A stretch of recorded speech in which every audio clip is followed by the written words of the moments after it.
Va a intervenir Ángel Tomás Camacho, ya es conocido de todos ustedes, ha intervenido ya creo que es la tercera vez que viene. Es doctor en Medicina y Cirugía por la Universidad de Santiago de Compostela, médico especialista en análisis clínicos y jefe de servicio del laboratorio de Vitas.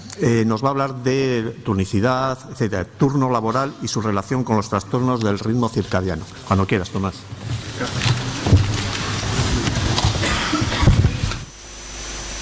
Por la invitación y gracias por la asistencia.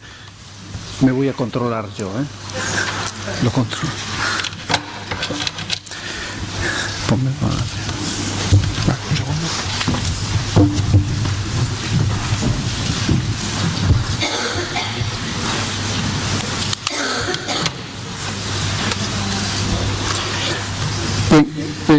Esta imagen que tienen a mi izquierda es una imagen de los años 60, es una imagen que la pueden contemplar hoy en el Albert Museum. Era de una revista satírica muy popular en ese año en Londres, la revista Punch, y es una persona que está aparentemente por la noche, una luz, una taza de café, aparentemente está trabajando a deshoras, pero lo interesante de este dibujo es que lo que son edificios aparentemente en la parte posterior, realmente eran las tarjetas de las primeras IBM, de la Fortran Statement, que era un nuevo programa, el primer programa de IBM. Y lo que quería decir el autor era que, en los años 60, que era una profecía, que probablemente los ordenadores, él se refería en concreto a eso, que iban a esclavizarnos. Bien, dejando aparte eso, lo que es evidente es que el turno de noche, que es de lo que vamos a hablar aquí, en el intervalo desde este dibujo hasta el año 2000 prácticamente, el año 2000 la Agencia Internacional del Cáncer ha sacado su guía y dice que el turno de noche es cancerígeno, incluso está dentro del grupo 2A, es decir, probado en animales y probablemente en humanos. Nosotros todos tenemos ritmos circadianos, que es una obviedad. Si la Tierra gira cada 24 horas, todas las especies nos hemos tenido que adaptar a eso, a ese ritmo. Y todos tenemos una tensión arterial que es más baja por la noche y por el día es más alta, una temperatura que es más alta a una hora determinada y por la noche más baja, etcétera, etcétera. Lo mismo pasa con la vigilia y el sueño. Bueno, pues estos multitud de ritmos circadianos, hay uno que es básico, que es el de la vigilia-sueño y que está controlado por la luz-oscuridad. Prácticamente es el más importante de todos y el que controla el sistema. Obviamente este centro, que está a nivel del hipotálamo, este centro lo que hace es que tiene muchos sincronizadores. Si, por ejemplo, alguien trasnocha, por ejemplo, al día siguiente, lo que más le regula, de nuevo, el ciclo es la luz-oscuridad. Pero hay otros factores que nos contribuyen a sincronizar. Por ejemplo, la alimentación, por ejemplo, nuestros hábitos sociales, etcétera, etcétera. Es decir, eso hace que, obviamente, todos tenemos una metódica inconscientemente. Todos sabemos que, nadie se va a dormir pues tomándose unos callos, ¿no? Es evidente que eso es un factor desincronizador. Bien, pues lo que está claro es que el ritmo circadiano más importante es el que controla la luz y la oscuridad. Y esto funciona básicamente de forma muy simple. En el momento que hay luz, se da una señal al hipotálamo, al núcleo supraquiasmático, y inmediatamente lanza una señal a una glándula pequeñita que tenemos en el encéfalo, que se llama la glándula pineal, y le dice: inhibe la melatonina. La melatonina es la hormona más importante como antioxidante y sobre todo es la hormona que nos induce al sueño. Cuando llega la noche sucede lo contrario. En el momento que no hay luz, actúa sobre el núcleo supraquiasmático y lanza una señal a esta glándula y le dice: libera melatonina. Y en ese momento es cuando tenemos sueño. Está reflejado en esta diapositiva, es prácticamente lo mismo. Básicamente es luz, se inhibe la melatonina, y oscuridad la aumenta. La melatonina, aparte de inducir el sueño, es, insisto, la hormona antioxidante más importante que existe. Es decir, que es el que nos libera los radicales libres que durante el día estamos liberando, y es un potentísimo agente anticancerígeno. Por eso ya pueden darse cuenta por qué razón la Agencia Internacional del Cáncer tiene los turnos de noche como en la clasificación DOSA.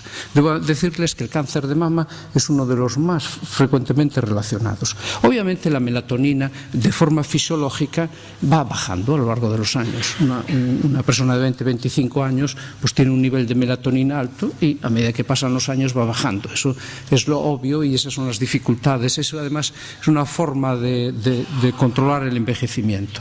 Pero esto, los turnos, especialmente el de noche, son antifisiológicos, especialmente el tercer turno. El tercer turno, cuando trabajamos con tercer turno, el de noche, estamos trabajando contra la fisiología y es prácticamente imposible estar trabajando el 100%, como veremos.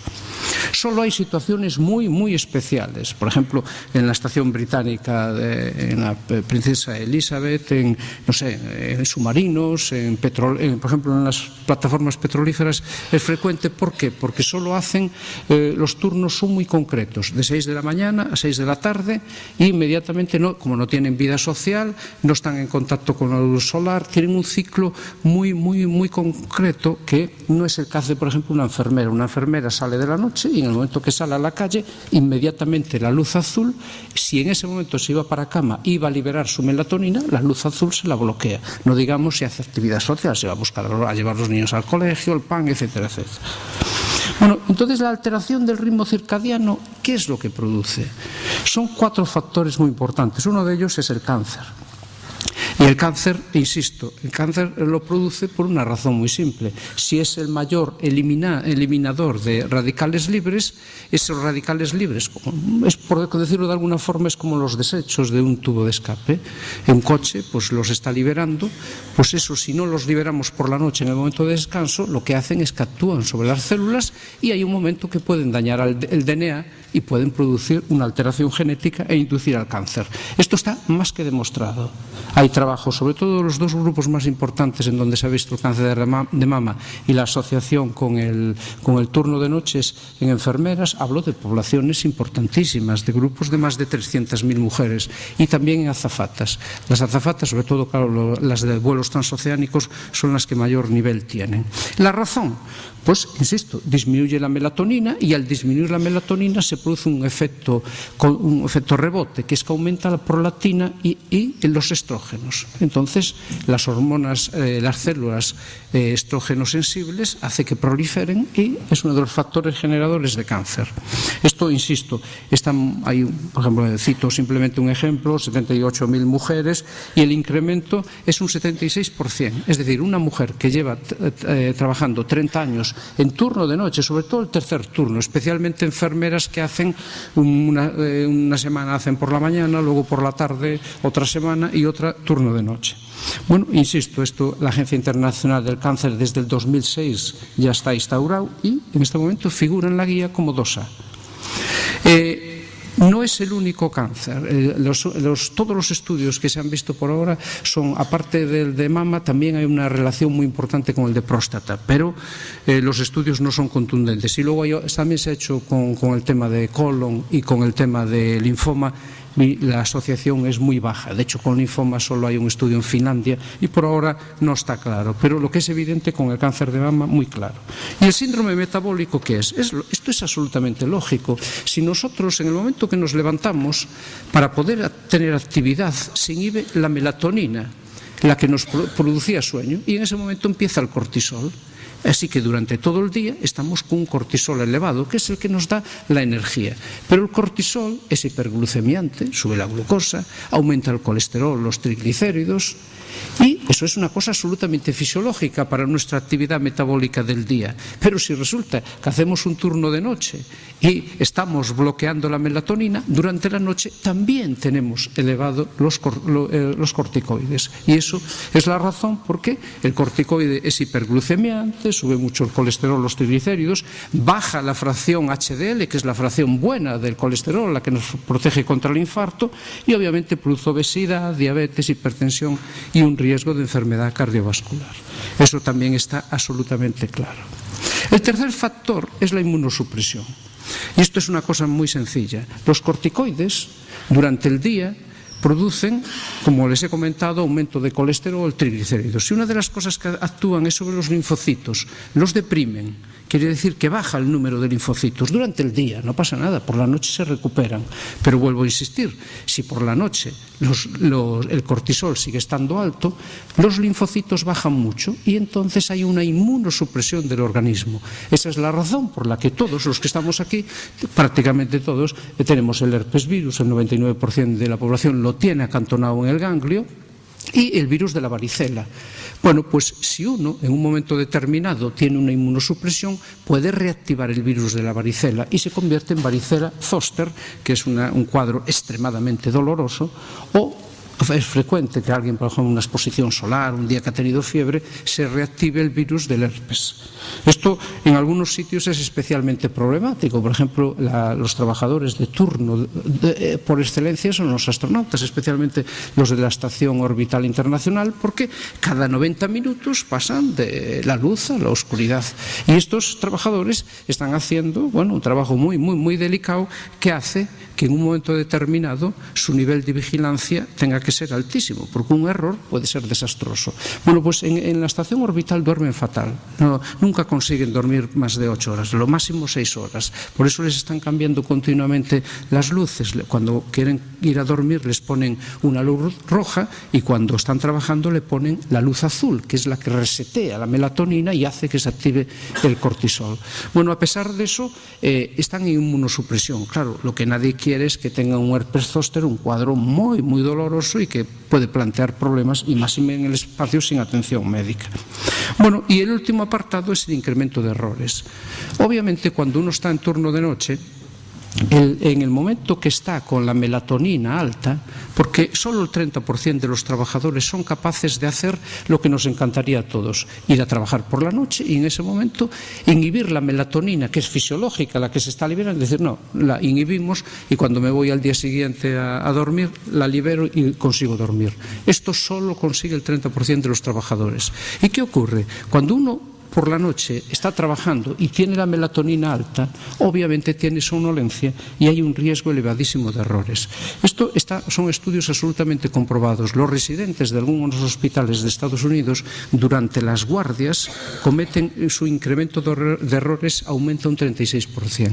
Y, por supuesto, hay veces que la toma de decisiones está sujeta, es como si estuviese con un nivel de alcohol por encima del límite tolerado. De hecho, hay muchos litigios en América de, por ejemplo, residentes o médicos que han hecho una guardia y que han salido del hospital y han tenido un accidente. Hay un litigio porque el hecho de que se considera que ese trabajador estaba contra su fisiología. Este es el perfil de un grupo de enfermeras, pero esto es general. Básicamente lo que dice es lo siguiente. Cuando uno está trabajando por la noche, lo ideal sería que la melatonina se inhibiese. Los que tienen el cuadradito en blanco son las personas, los pocos, el 30% que consiguen trabajar contra su fisiología, que son gente que entra por la noche, a las 10 de la noche, y mientras está trabajando tiene la melatonina baja, es decir, tiene su nivel de actividad muy bueno y cuando llega a la hora de irse para casa, a las 8 de la mañana se va para casa, sube la melatonina y duerme bien. Pues eso casi nunca ocurre, bueno, casi nunca. En un 70% de los casos no ocurre. La mayoría sucede lo que está el triangulito negro, es decir, que cuando uno está trabajando está con la melatonina alta y por eso es la razón por la que comete errores. No voy a entrar, en alguna ocasión hemos hablado del accidente de Air France. El Air France, fue un avión que se estrelló, venía de Brasil y hubo múltiples errores. Pero uno de los errores, todas las decisiones que se tomaron fueron absurdas. 3 pilotos muy experimentados. Bueno, pues cuando se hizo el informe final, uno de los apartados decía que se había producido fatiga máxima en la fase baja del ritmo circadiano. El accidente ocurrió a la hora más crítica, que es cuando suelen ocurrir casi todos los accidentes, que es cuando la melatonina suele estar más alta, que es que si cualquiera de nosotros, en un momento determinado, la melatonina, hago un inciso, coincide siempre con el pico más bajo de hipotermia. Entonces, si alguna vez en verano, sobre todo, que se utiliza poca ropa, que tienen la sensación que tienen frío, en ese momento es el pico máximo de melatonina, es la máxima inducción del sueño, pero también la hipotermia. Bueno, pues entre las 2 y 4 de la madrugada, si uno está despierto, es cuando toma las peores decisiones. Bien, pues dicho esto, quiero hacer una puntualización. Está muy bien lo del turno de noche y es fantástico, tal, pero miren, hay que verlo todo globalmente. Hace unos años, y esto es un congreso que vamos con frecuencia, todos los años se celebra en Washington, esto es un concepto totalmente asumido. Hoy sabemos que en las enfermedades, el cáncer y todas las enfermedades crónicas, solo el 10% es genético, el 90% es ambiental, lo que es fantástico porque nos permite tomar medidas.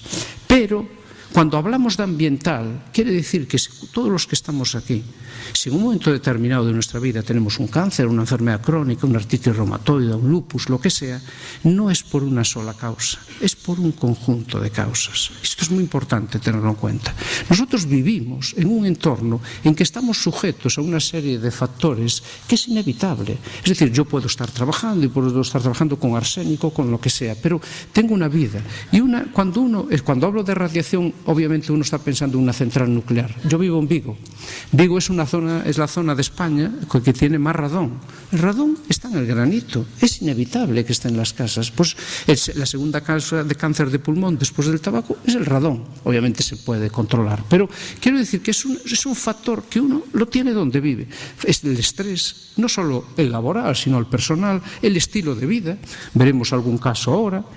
Las infecciones, si uno tiene amigdalitis de repetición, eso le va a pasar factura al final de su vida, porque esos son radicales libres que se están produciendo ese día y eso va a pasar factura, no digamos si uno tiene una colitis ulcerosa, un Crohn, enfermedades crónicas. Por supuesto, cuando hablo de drogas no me refiero a drogas de abuso, me refiero a gente que toma analgésicos porque tiene jaqueca, determinados medicamentos, todo eso hace que hay un metabolismo más elevado y el organismo está pasando continuamente factura, dieta y la polución. Bueno, he puesto este ejemplo simplemente por lo que decía, de que uno vive donde vive y hay zonas de España, por ejemplo, en el caso del granito, en Salamanca, en Galicia, eso, que es inevitable. Y bueno, este es un factor muy importante y esto no podemos evitarlo. Por eso cuando uno evalúa, dice, no, es que ha tenido un cáncer de pulmón y fue por el tabaco, como dicen en Pontevedra, bueno, está ENCE y huele fatal y todo el mundo, no, es que aquí el cáncer de pulmón es por eso. ¿Pero qué cáncer de pulmón por eso? Si no hay ningún estudio. Eso, el cáncer de pulmón es por el tabaco y la segunda por el radón. 10 minutos, me va a sobrar. Pues, bien, pues he puesto algunos ejemplos en donde este es un ejemplo para que tengamos claro, está muy bien lo del turno de noche, pero tengan claro una cosa, este es un concepto muy importante. Métanse en la cabeza que hay que ver el conjunto, los factores. Este es un ejemplo, me había gustado esta foto porque era un trabajador de Estados Unidos, de la zona de Texas, que era conductor. Entonces, bueno, se ve claramente que en el lado izquierdo de su cara es una zona muy soleada, tal. A lo largo de su vida laboral, su exposición solar había hecho que un envejecimiento, claro, obvio, con relación al otro lado. Bueno, pues esto era un factor laboral y un factor también social de su medio. Pero es que hay otros en donde son hábitos. Por ejemplo, esto es irreal. Me refiero al moreno, no al chico. Pues, esta publicidad la han tenido que retirar, porque esto es falso. Bien, pues estos hábitos, estos estilo de vida, es lo que hace que, pues por ejemplo, el estilo de vida de ponerse moreno, pues en los años 20 era impensable. Nadie, es decir, una persona que se ponía moreno era de clase social muy baja, porque se asociaba que trabajaba en el campo, etcétera, etcétera. Bien, es el conjunto. Este concepto se llama exposón, que es el conjunto de todas las exposiciones que recibimos a lo largo de la vida. Y por eso quiero matizar lo del turno de noche. El turno de noche es muy importante y se pueden tomar medidas preventivas muy, muy, muy claras, pero hay que verlo en conjunto. Uno de los ejemplos más claros es que en el turno de noche uno de los planteamientos era con las azafatas. Había un estudio muy claro que las azafatas en general tenían más cáncer de mama. ¿Y por qué era? ¿Era por el turno de noche o porque realmente hay más radiación ionizante? Pues probablemente es por los dos factores con la suma de sus factores personales, sociales, etcétera, etcétera. Por ejemplo, ahora me está viniendo a la cabeza el tema del ciclismo, por poner un ejemplo. Algunos deportes, no me refiero a un profesional, me refiero a un aficionado, o al montañismo y ciclismo son los deportes más violentos que existen y los que más liberadores de radicales libres. Bueno, incluso yo alguna vez la Federación de Ciclismo me ha invitado a dar una charla a profesionales y cuando les preguntaba la edad llamaba la atención, porque chicos muy jóvenes con un aspecto físico desproporcionadamente, iba a decir viejo, no exactamente, pero que no correspondía con la edad. Bien, pues el caso del cáncer de mama y las azafatas, en un primer momento se pensó que era por la radiación ionizante. A más altura, latitud y tormentas solares, estos tres factores influyen, es decir, cuanto más alto se vuela, más radiación ionizante. La latitud, en el Ecuador hay muy poca radiación ionizante, pero a medida que vamos hacia el norte o hacia el sur lo hay. Así que los vuelos transoceánicos, cuando vamos nosotros, por ejemplo, de Madrid a América, hay un porcentaje de radiación ionizante. Y también hay un factor que es la tormenta solar, que la tormenta solar tiene un ciclo, el Sol, y entonces hay días que hay más radiación. Bien, ahora hay programas en donde permiten calcular efectivamente cuánta radiación recibe un piloto a lo largo de su jornada laboral e incluso a lo largo del año. Por ejemplo, para ver esto simplemente, fíjense la diferencia que hay entre 10.000 metros y 12.000 metros, 28 milisieverts, que es muy importante, y 12.000 metros es lo que hacen todos los transoceánicos. Influye la latitud, las tormentas solares, y ahora hay un programa que antes era un armatoste que se ponía en los equipos de Iberia, ahora se llama Liulin, nada, es muy pequeñito, y esto calcula las concentraciones de radiación ionizante. Y se ve que efectivamente, si alguien viaja a Norteamérica, incluso hablo como ciudadano, como un pasajero frecuente, recibe una dosis de radiación que es muy baja, pero si la comparamos con una persona que vive aquí en su casa, que no viaja, pues obviamente es un factor que sube mucho. Y esto sumado al resto de los factores contribuye. Bien, así que el turno, y esta es la conclusión de la charla, el turno de trabajo es muy importante, pero es tan solo un factor. ¿Y qué medidas se pueden hacer? Hay muchas medidas, pero hay que aplicarlas en el sentido común. Una de las cosas más importantes para el turno de noche es que es la melatonina lo que falta. Y la melatonina, he dicho, que es el mayor antioxidante que existe. Bueno, pues tratemos de contrarrestarlo. Obviamente se puede dar melatonina no tiene ningún efecto secundario, induce el sueño y aparte, insisto, como antioxidante es muy bueno, pero bueno, cuesta un poquito. Pero lo que sí es importante es que se puede, hay gente que no todo el mundo le induce el sueño, debo decir, la melatonina exógena me refiero. Pero hay una cosa más importante que tenemos en nuestro país, que esto es algo increíble, que esto no lo tienen en otros sitios. Yo hablo mi experiencia personal, pues yo voy mucho a Estados Unidos y lo que hacemos nosotros aquí, la que llamamos dieta mediterránea, en América, por ejemplo, es carísima. Bueno, todo lo que tiene color, tiene una cantidad de quercetina, resveratrol, es decir, antioxidantes extraordinarios. Y esta es nuestra dieta. Por tanto, tenemos que fomentar este tipo de dieta porque esto es fantástico. Incluso, termino, es la última. Esto lo acabo de ver hace nada, a raíz de la charla estaba viendo que ahora en residencias de ancianos se está haciendo una cosa que es darle un vaso de vino tinto, y la razón es muy simple, es porque durante a medida, como les he dicho, a medida que uno envejece, baja la melatonina, ¿no? Entonces la melatonina, como insisto, es un antioxidante, como desaparece, hay muchos radicales libres, y si uno es un anciano, pues hay más riesgo, los radicales libres matan más células que pueden generar un Alzheimer, matan las células que producen un Parkinson, etcétera, etcétera. Bueno, pues una de las cosas que se está dando es un vaso de vino. Incluso en la estación orbital lo llevan, el vino tinto. Y bueno, y concluyo una cosa. No he puesto la diapositiva porque me da un poco de vergüenza, pero hace unos años asistimos a un congreso que no era este en concreto, el resveratrol, pero bueno, era un profesor muy importante de Harvard, una persona muy conocida, que es muy simpático, y cuando terminó la charla hablando de esto, todo el mundo, bueno, claro, en nuestras presentaciones habíamos cantado loas del resveratrol, maravilloso, y él dijo: miren, señores, el mayor invento de la historia de la humanidad ha sido el vino. Bueno, la rueda también ha sido importante, pero no combina también con el jamón. Bueno, pues así que yo creo, no voy a inducir lo del vino, pero creo que es muy importante lo que quiero transmitir y termino. Simplemente este concepto. El turno de noche es importante, hay que gestionarlo, pero es un factor más dentro del contexto de Esposón. Bueno, muchísimas gracias por su atención.